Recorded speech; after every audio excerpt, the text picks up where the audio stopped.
amigos, eu espero que vocês estejam bem.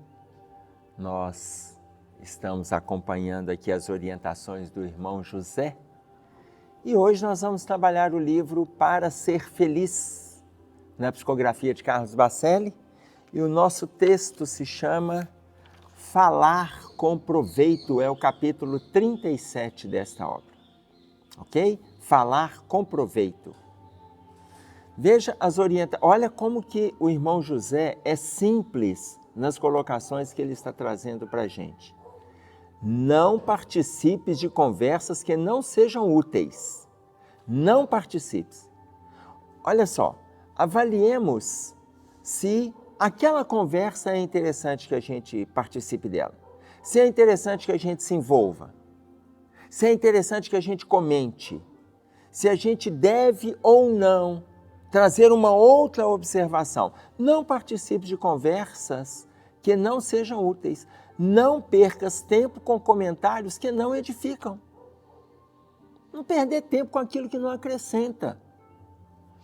Olha só, tem coisa que a gente sabe se a gente tem ou não a ver com aquilo ali. Vou pegar um exemplo. Para vocês. Há anos atrás, estava lá na minha casa, estava eu, minhas filhas, minha esposa, minha sogra, meu sogro, minha cunhada, o marido e as sobrinhas. Estava ali um grupo de pessoas, umas 12 pessoas, umas 10, 12 pessoas, e eles estavam tecendo um comentário sobre o carro que o primo da minha esposa comprou. Estava tecendo um comentário sobre o carro que ele comprou. E o carro que ele comprou o carro e comprou um som, equipou o carro, quanto que ele gastou no som e tal. E aí um falava, outro falava. E aí um chegou e colocou assim, estávamos na hora do almoço, eu estava só escutando a informação. E aí um chegou e falou assim, mas você viu o absurdo que ele gastou naquele carro? Você viu o tamanho do investimento que ele fez naquele som? E aí todo mundo comentando ali. E aí uma pessoa chegou e falou assim, pois é, a esposa ligou para ele pedindo, que é a prima da minha esposa, pedindo para levar uma pasta d'água para casa, porque o bebê estava precisando lá para erupção de pele, para ele passar na farmácia e comprar a pasta d'água. E aí no telefone ele já deu uma bronca, que onde já se viu pasta d'água, uma bobagem, vai comprar um negócio desse que é caro, que na época não custava nem R$10, mas ele gastou uma fábula com o carro novo, com o som no carro, etc. Mas para comprar a pasta d'água ele brigou e falou que ele não tinha. Enfim, a família estava toda comentando. Estávamos no horário de almoço e eu estava almoçando. Aí me perguntaram assim, ô Emerson, como eu estava calado, ô Emerson, você não acha um absurdo? Mas não é um absurdo isso? E aí todo mundo ficou calado. Eu peguei e falei assim, TF. Aí eles, TF? O que é TF? O que é TF? Eu respondi, tô fora. Gente, tô fora. Aqui, deixa eu falar com vocês. O dinheiro não é meu, o primo não é meu, o carro não é meu, a pasta d'água não é minha, a esposa do... Gente, não é nada meu. Se não é nada meu, TF. Gente, aprende isso. Tô fora significa não entra em situações que a gente não tem nada a ver com isso. Olha a orientação que o irmão José dá. O que eu acho interessante aqui é porque não participe de conversa que não seja útil. Não perca tempo com comentário que não edifica. Olha que bacana, porque eu fiz isso na década de 90. Aliás, não. Início do século 21, 2000 e pouquinho. O livro é novo. Então, nessa época, eu já entendia que tem coisas que a gente não tem que entrar. Tem coisas que a gente não tem que entrar. Tá claro? Eu lembro, isso aqui não é um aprendizado gratuito, não, tá? Eu lembro do meu pai. Meu pai, quando a gente tinha... Às vezes eu tinha alguma coisa que eu ia comentar com a minha mãe, está acontecendo alguma coisa no Lafran, e aí eu muitas vezes chamo a minha irmã, já aconteceu várias vezes, a gente está em casa lá no sábado, antes de sair do consultório, eu ligava para minha irmã e falava com ela assim, se ela estava em casa, falou, estava, eu falei, dá para você dar uma chegadinha? Ela morava do lado, né, da casa do meu pai, dá para você dar uma chegadinha lá em casa à tarde, no sábado, que eu estou precisando de conversar com a mamãe. Aí ela falou assim, então tá, eu vou lá. eu chamava a minha irmã, porque a minha irmã ficava ali ouvindo a conversa nossa, porque tinha coisa que eu falava X, minha mãe entendia Y, e para não ter problema no diálogo, minha irmã chegava e falava assim, mãe, ele está falando isso, isso e isso, para a gente ajustar algumas questões em relação ao Lafran, ok? Quando terminava a conversa, meu pai estava lá na sala, vendo televisão, aí ele falava assim, problema? Pai, alguns desacordos, né? E aí a gente, quando tem dificuldade de diálogo, esse é o caminho que a gente encontra, tem que sentar ali, ajustar. Aí meu pai respondia, o que eu acabei aprendendo, né? Foram várias vezes. Ele respondia filosoficamente. Olha o que dizia o filósofo. É difícil. Só. Ele não perguntava o que aconteceu, qual era o assunto, qual o tamanho do problema, o que eu falava, o que minha mãe falava, por que minha irmã entrava. Ele não perguntava nada, ele só falava assim, é difícil. Eu falei filosoficamente porque não tinha nada a ver com filosofia. Sabe o que acontece? Tem coisas que a gente sabe, é isso que o irmão José está colocando aqui. Não entre na conversa. Às vezes você fica esperando que se você for dar uma opinião, gente, se você não tem nada a ver com aquilo, não entre na conversa, a orientação que ele está dando aqui é essa. Falar com proveito, não perca tempo com comentário que não edifica. Cultive o hábito da conversa sadia, não propagues notícias sobre a infelicidade alheia. E aí eu lembro que o meu pai não entrava nessas questões, ele só falava, é difícil. Não comentava sobre nada. Quem consegue, quando necessário, conservar-se em silêncio, aproxima-se da conquista da sabedoria. Lembram no vídeo anterior que nós falamos sobre a importância da sabedoria? Quem consegue, quando necessário, conservar-se em silêncio, aproxima-se da conquista da sabedoria. Não é ser omisso, não. Não é ser omisso, porque em determinados momentos você é convidado a se posicionar. Se posicione. E quando você não for convidado, silencie. E em determinadas situações que a gente acabou de dar o exemplo, que você é convidado, mas não precisa, porque tem a ver com a caminhada do outro, tem a ver com a felicidade ou a infelicidade alheia que ele acabou de dizer aqui, não se permita entrar no assunto. Não se permita. Voltando à colocação que a gente vem fazendo, que é a pergunta 903 do Livro dos Espíritos. Podemos observar a caminhada do outro? Podemos observar o erro do outro? Podemos. Podemos observar. Entretanto, atentemo-nos para não fazermos pré-julgamentos. Atentemo-nos para não divulgar o erro do outro, porque isso é cometer um erro ainda pior do que aquele que o cometeu. Atentemo-nos para isso. Está lá no Livro dos Espíritos. Então, o que ele coloca? Se a gente der conta de silenciar em determinados ambientes, a gente já aproxima da conquista da sabedoria. Não quer dizer que sejamos sábios, mas a gente já se aproxima. Das palavras cotidianas que fluem da boca comum do homem, olha bem, olha a porcentagem que ele coloca para nós. Das palavras cotidianas que fluem da boca do homem comum, 90% não necessitariam ser ditas. Elas não são aproveitáveis. Gente, se nós entendermos isso aqui com profundidade, o mundo vai ser um silêncio, é capaz a gente escutar só o som dos celulares, ou o som dos pássaros.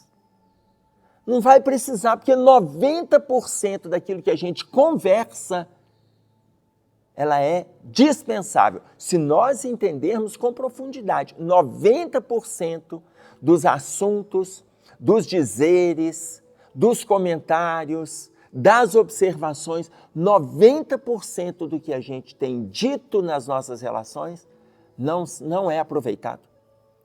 O índice é muito alto, concordam?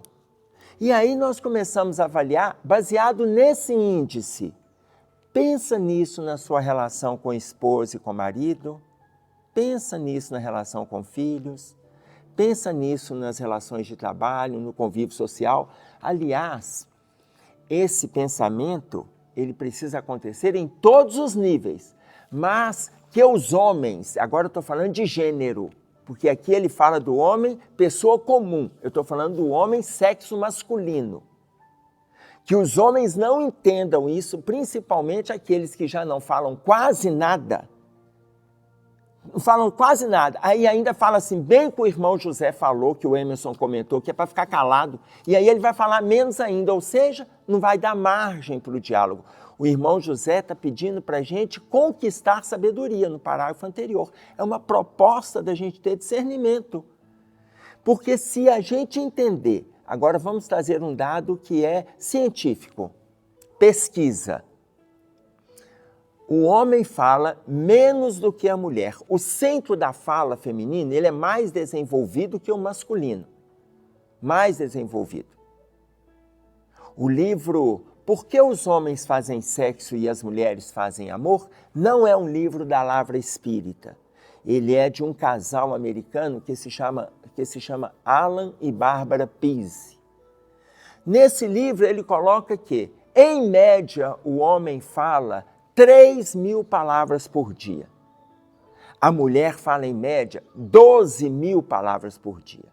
A média da fala da mulher, ela é 4 vezes maior do que a do homem. Porque o centro da fala feminino, ele é mais desenvolvido que o masculino. Ele é mais desenvolvido que o masculino.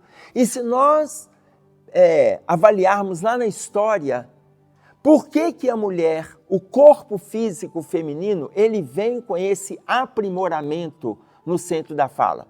Por quê? Lá atrás, enquanto as fêmeas ficavam cuidando da cria, enquanto as mulheres cuidavam da cria, no final da fase animal e no início do primitivo, enquanto as fêmeas, enquanto as mulheres ficavam cuidando da cria, os homens saíam para caçar e eles iam em comunidade. Elas ficavam cuidando da cria, elas conversavam com a cria. Então elas foram desenvolvendo o centro da fala. O homem, ele não desenvolveu o centro da fala, porque eles saíam com os líderes de outras tribos, e eles eram chamados de tribos, e eles tinham que sair em silêncio, porque senão assustariam a caça. Então eles saíam em silêncio. E o sair em silêncio fez com que ele desenvolvesse um outro valor, que é a orientação espacial. Ele vai e volta, ele vai e volta, ele vai e volta. Então, normalmente, o centro da orientação espacial, o homem tem um melhor senso de localização. O homem tem um melhor senso de localização. Como a mulher ficava cuidando da cria, ela tem o centro da fala mais desenvolvido. E como ela ficava atenta a tudo que estava em torno, porque ela tinha que ficar de olho no perigo, ela desenvolveu o campo visual. Você vê que a mulher acha tudo. Se você perdeu, e eu estou falando com os homens, se você perdeu alguma coisa, pede à sua esposa ou à sua filha que ela encontra. Olha, se ela não achar, a chance de você achar é quase zero, se ela não achar. Tanto que as mães acham muitas vezes que o filho, sexo masculino, o filho adolescente não encontra algumas coisas de birra, de picardia. Não é isso não, gente. Ele não encontra porque ele não enxerga. O campo visual masculino é limitado mesmo. Tá? Os dois, o casal está viajando. Enquanto a mulher está atenta às flores da estrada, às árvores, o homem está vendo um acidente 5 quilômetros lá na frente, porque ele tem profundidade, mas ele não tem esse campo visual ampliado. Tá claro? Um outro exemplo simples, que vocês já devem ter vivido isso na sua casa. O homem sai de casa de manhã, tirou o café da manhã da mesa e tal, guardou. Quando ele chega à noite, quando ele vai lá, guardou tudo. Quando ele abre a geladeira procurando a manteiga. Aí ele não acha manteiga. Quando ele não acha manteiga, ele grita assim, cadê a manteiga que estava aqui? A esposa lá do quarto responde, tá aí. Ele fala, não tá. Ela fala, tá. Ele fala, não tá. Ela sai lá do quarto pisando duro. abre a porta da geladeira, mete a mão lá dentro e faz uma mágica, faz aparecer um pote de manteiga. Sabe por que ela faz isso? Porque ela tem um campo visual ampliado. Você saiu de manhã e deixou na prateleira de cima. Outros mexeram, colocou lá embaixo, em cima do gaveteiro das verduras ali. Ela fez a mágica, apareceu o pote. Entendeu? Campo visual amplo. Você ficou lá pesquisando, achando que já tinha acabado, etc. Ok? Então, imaginem vocês, quando eu coloco isso em relação à figura masculina, eu estou dando exemplo de campo visual e orientação espacial. Por quê? Porque a fala masculina, ela é menos, o centro da fala masculina é menos desenvolvido que o centro da fala feminina. E se ele é menos desenvolvido, imagina quando o irmão José diz para nós, das palavras cotidianas que fluem da boca do homem comum, 90% não necessitariam ser ditas, elas não são aproveitáveis. Então, os homens podem pensar como está saindo da sua conversa, mas pense com discernimento para não silenciar o pouco que fala. Porque se ele achar que a mudez é que vai levá-lo à evolução e à sabedoria, né? Não, ele está estacionando. Está claro isso? Mas aqui colocando, eu dando exemplo do gênero, colocando no senso comum nós, homens e mulheres, atentemo-nos porque 90% da nossa fala está sendo dispensada. A gente não tem falado quase nada de útil nas nossas relações. Quem muito conversa sempre acaba extrapolando e dizendo o que não deveria dizer. Quem muito conversa sempre acaba extrapolando e dizendo o que não deveria dizer. Tem coisa que a gente ainda usa a frase assim, nó, desculpa fulano, falei sem pensar. Aqui, é mentira. Deixa eu avisar para vocês, porque falar sem pensar é mentira. Vocês sabem por quê? Se nós temos uma média de 60 mil pensamentos por dia, é difícil falar sem pensar, porque a fala tem que ser mais rápida do que o pensamento. Isso não é vero. Então, quem fala muito, já começa a falar o que não deve. Olha bem, sempre acaba extrapolando e dizendo o que não deveria dizer. Eu estou falando 60 mil pensamentos por dia porque essa é a informação que a Joana de Ângeles traz para nós. O espírito de João Lúcio, no livro Escaninhos da Alma, ele coloca que nós podemos chegar até 100 mil pensamentos por dia. Então não tem como falar assim, não, eu falei sem pensar. Às vezes a gente atendeu até um impulso que já estava aqui dentro e naquele momento a gente não deu conta de frear o impulso. Se o pensamento disciplina a palavra, quem aprende a disciplinar a palavra também impõe disciplina ao pensamento. Ora, olha que bacana esse trocadilho. Se o pensamento disciplina a palavra, quem aprende a disciplinar a palavra, consequentemente, vai disciplinar a sua maneira de pensar. Se é o pensamento que disciplina, o que eu devo ou não falar, de saber que eu vou falar e eu consigo frear, é porque naquele momento eu já sei que eu não deveria mesmo dizer. Eu já começo a disciplinar a minha maneira de mentalizar, de refletir aquilo que por impulso poderia ter saído. E por fim, Jesus, o Verbo divino, somente falava consolando e esclarecendo, e em momento algum era enfadonho. O Evangelho de Jesus em momento nenhum era enfadonho, em momento nenhum era cansativo. Então, do contrário, a multidão ávida se reunia para escutar Jesus. Olha que interessante isso. Vocês vão lembrar, lá no Sermão da Montanha, havia centenas de pessoas. Se no Sermão da Montanha havia centenas de encarnados, imaginem, numa casa espírita, o livro Reforma Íntima Sem Martírio, a irmã Cidufo coloca para nós que uma reunião na casa espírita costuma ter para cada encarnado uma média de 15 a 20 desencarnados no ambiente. Uma média. Nós estivemos num seminário sobre família numa casa espírita e lá tinha aproximadamente 450 a 470 encarnados. No final, a última palestra foi a minha, no final veio uma orientação da espiritualidade. E a espiritualidade colocou assim, para o dirigente, fulano, sabe quantos desencarnados nós temos aqui hoje? Olha, lá tinha um pouco menos de 500 encarnados. E aí o coordenador da reunião colocou assim, não sei não, Zé Grosso, não sei não. Quantos? Ele falou assim, nós estamos aqui com aproximadamente 10 mil desencarnados. Ou seja, quase 20 espíritos para cada encarnado.